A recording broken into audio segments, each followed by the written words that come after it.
నేను చిన్న పిల్లవాడిగా ఉన్నప్పుడు మా నాన్నగారు 5 పైసలు ఇచ్చి డజనుక్సులు తీసుకురారన్న డజనుక్సులు ఇప్పుడు 5 పైసలు. బాణం తెల్లదార బంతి పావుల లావుకండి.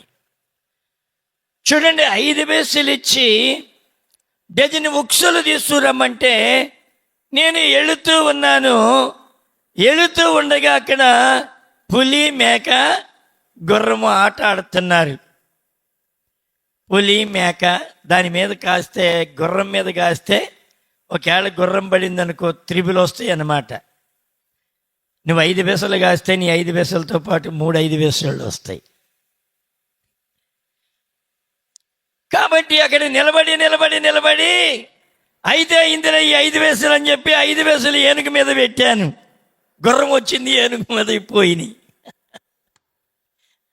ఇప్పుడు ఎలాగుంది? అలాగే నిలబడి ఇంటికి వెళ్ళాను.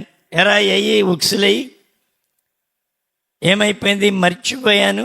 ఒకటి పేరాస్ కలిగింది, ఒకటి ఇక్కడ ఆకర్షణకి లొంగిపోయాను. రెండవది ఏమని, నేను వచ్చినటువంటి పనిని మర్చిపోయాను. దేవుడు నిన్ను సృజించి నిన్ను లోకానికి పంపినప్పుడు నువ్వేం చేశావు? మర్చిపోయావు.